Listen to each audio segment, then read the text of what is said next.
Hi friends, ఈరోజు interesting audio నవల వచ్చేసి భూమి. భూమి అనే అమ్మాయి సూర్యవంశంలో పుడుతుంది.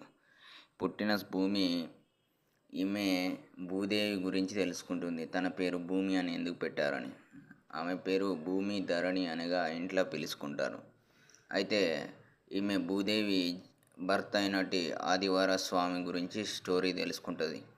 హిరణ్యాక్షకుని చంపిన కథలు, పురాణంలో ఉన్న హిరణ్యాక్షకుడు ఆదివార స్వామి భూదేవిని ఎత్తుకపోతా అంటే భూ సంపదలన్నింటినీ కబ్జా చేస్తుంటే భూమిలో ఉన్న అవశేషాలని పొందడానికి ప్రయత్నించిన హిరణ్యాక్షకుని చంపడానికి ప్రయత్నమే స్టోరీ గురించి భూమి చదువుతుంది. అప్పటి నుంచి భూమికి ఒక ఆలోచన వస్తుంది. అదే భూగర్భంతో మనం ఇన్ని దోపిడీలు జరుగుతున్నాయి, అసలు ఏ దోపిడీలు ఎలా ఉంటాయి, ఎలా క్రైమ్ జరుగుతాయి అనే దాని మీద ఆలోచనలు బాగా పెరుగుతాయి. అప్పుడు వివిధ దేశంలో ఉన్న సంపదల గురించి, పాస్ట్, ప్రజెంట్, ఫ్యూచర్లో ఉన్న డాటా క్యాలిక్యులేషన్స్, టెక్నాలజీ రిపోర్ట్లు, దానికి పర్ఫెక్ట్ డేటాబేస్, బిగ్ డేటా సైన్స్లో ఉన్నట్టు అవశేషాలున్న మ్యాటర్నంతా బయటికి తీస్తుంది. అక్కడి నుంచి డేటా మొదలవుతుంది.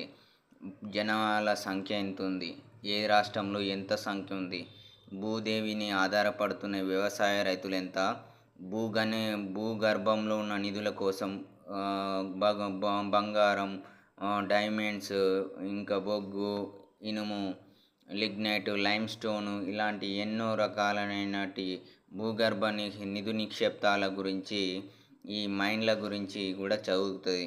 అప్పుడు అర్థమవుతుంది, ఈ రోజుల్లో బతకాలంటే కష్టపడితే భూమిని వ్యవసాయం చేయాలి, అదే సుఖపడాలి అయినా కష్టపడాలన్నా భూదేవి కడుపు కొట్టి బతకాల్సిందే అని తెలుసుకుంటుంది. ఆ కథ ఎన్నుకుంటూ భూమికి నిద్ర వస్తుంది. నైట్ కలలో ఒక డ్రీమ్ వస్తుంది.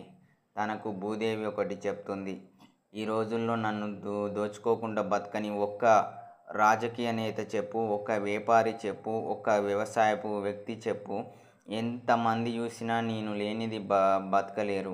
పంచభూతాలలో నాకంటూ ఒక అగ్రస్థానం ఉంది. నేను ఆది భూదేవికి పుత్రురాలును. నా పేరు భూలక్ష్మి.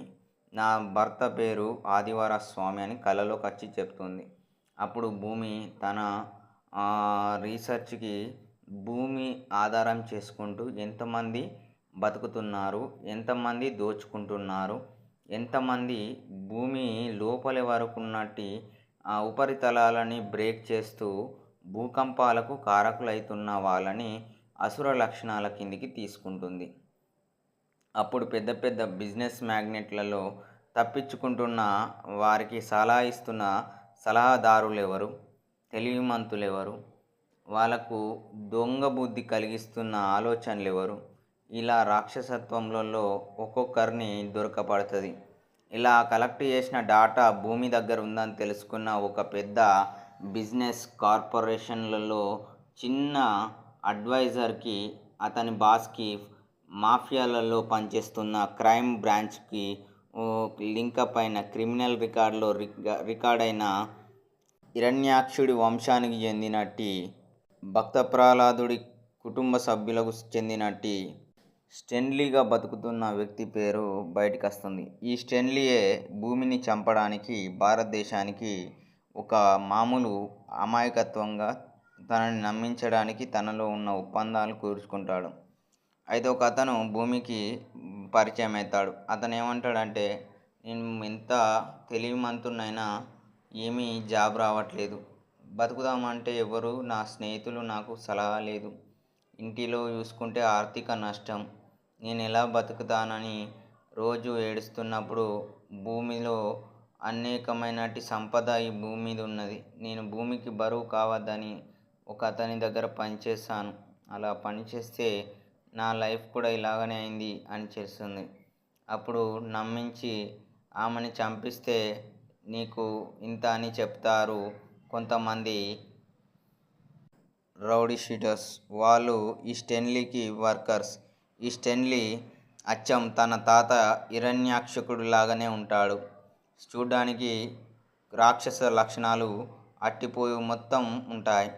అలా భూమిని కాపాడడానికి వరాహస్వామి వంశానికి చెందినట్టి వరాహ అనే అబ్బాయికి అదే పేరు పెడతారు, అదే వంశానికి చెందిండని. ఆదివరాహ స్వామి వంశస్థుడని అదే పేరు చెప్తారు. స్టోరీలో మొత్తం భూగర్భంలో ఉన్న క్రైమ్ రేట్లంతా జరుగుతున్న మొత్తం డాటాలలో హ్యాకర్లు కూడా అటాక్ చేస్తారు. కొంతమంది హ్యాకర్లు వాళ్ళు కొట్టుకొని చచ్చిపోతే ఈ భూమి మీద ఉన్న ఆరోపణ నింద బయటకు వస్తుంది. ఈమె అన్ని పర్సనల్ ట్రాక్ రికార్డ్స్ అన్నీ ఈమె దగ్గరనే ఉన్నాయని తెలుసుకుంటారు అందరు హ్యాకర్స్. అప్పుడు ఈ హ్యాకర్స్ అందరూ ఈ బినామీగా తమ పనిచేస్తున్న స్టెన్లీ దగ్గర పనిచేస్తారు. అప్పుడు స్టెన్లీ వీళ్ళందరూ ఆ భూమిని చంపాలంటాడు. అప్పుడు వరాహ తన యొక్క నెట్వర్క్లలో ఉన్నటి ప్రతి ఒక్క దాంట్లో భూమికి సబ్జెక్ట్ గురించి ఇన్వెస్టిగేట్ చేస్తే భూకంపాల గురించి, జియోలాజికల్ వైబ్రేషన్స్ గురించి, ప్రళయాల గురించి, జరగబోయే సంఘటనల గురించి చదివినవాడు. మొత్తం సర్వేలెన్స్లలో ఎక్కడ ఎప్పుడు భూకంపం వస్తుందో దాని గురించి సబ్జెక్ట్ చదివినవాడు వరాహ. అప్పుడు ఏ భూమి ఎప్పుడు భూమిలో ఉన్న ఖనిజ సంపద పోతుందో, ఏ పంట పొలాలు ఎప్పుడు నష్టపోతాయో అన్నిటినీ, ఎన్విరాన్మెంటల్ సైన్స్ని, దాంట్లో ఉన్న క్షుణ్ణమైన పరీక్షలన్నిటినీ చదివి దాన్ని ఒక బుక్లో భద్రపరుస్తాడు. ఆ బుక్కు కొన్ని పాముల మీద కట్లు పెట్టి బంధన వేస్తాడు. అది వరాహకి తన తాత అయినటి ఆదివరస్వామి యొక్క వంశస్థుడి తాళపత్ర గ్రంథాలు దొరుకుతుంది. అప్పుడు తను కాపాడాల్సింది భూమి అనే అమ్మాయినని తెలుసుకుంటాడు. ఈమె కూడా మొదట భూమి గురించి రీసెర్చ్ చేస్తుందని, ఫ్యూచర్లో ఈమె నీ వైఫ్ అవుతుందని చెప్తాడు. అప్పుడు స్టెన్లీ తన ఇద్దరు శత్రువులు వీళ్ళే అని తెలుసుకొని భారతదేశానికి వస్తాడు. అప్పుడు చంపడానికి ప్లాన్ కరెక్ట్ దిగుతుంది. అప్పుడే ఈ భూమిని చంపబోయే ప్లాన్లలో వరాహ తనకున్న వెపన్ తీసి అక్కడున్న స్టెన్లీని గన్తో కాల్చి చంపేస్తాడు. అప్పుడు అర్థమవుతుంది చంపింది ఒక మామూలు వ్యక్తి అనుకొని చంపుతాడు వరాహ. బట్ అతను వచ్చింది తనకున్న ప్రాపర్టీస్, మాఫియా, ఇల్లీగల్ యాక్టివిటీస్ అన్నిట్లలో పెద్దవాడిని చంపాడని అందరు తెలుసుకుంటారు. సో దీనివల్ల అతనికి కొంతవరకు జైలు శిక్ష ఉంటుందని వరాహన్ అంటే, అది కోయిన్సిడెంట్గా జరిగిందని కోర్టులో వాదిస్తే లాయర్ కూడా అడ్వైస్ చేసి దాన్ని కేసు కొట్టేయడానికి ప్రయత్నాలుగా బెయిల్ ఇవ్వడానికి ప్రయత్నాలు జరుగుతాయి. వాదన ప్రతివాదనలో ఎవరు గొప్ప కాదని చెప్తాడు జడ్జ్. దాంతో వరాహ ఈ కేసుని పెండింగ్లో ఉంచడం కన్నా దీనిని ఒక అమ్మాయిని కాపాడాననే దిశకు ఎందుకు వస్తలేవా అని జడ్జిని అడుగుతారు. అప్పుడు లాయర్లు ఇద్దరు కొట్టుకుంటారు అక్కడనే. ఇదంతా నాకు అవసరమా?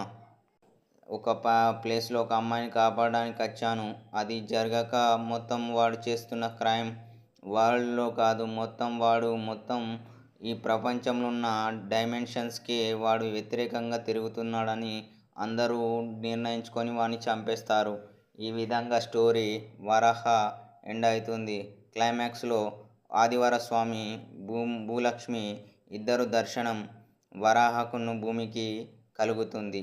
ఈ విధంగా ఎక్కడ భూమి పుట్టింది, మనిషికి ఆ జన్మ వచ్చిందో చచ్చిపోయాక భూమిలోనే కలుస్తాడు.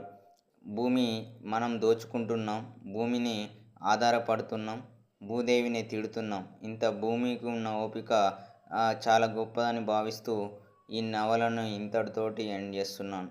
ఇది friends. Bye friends. Bye bye.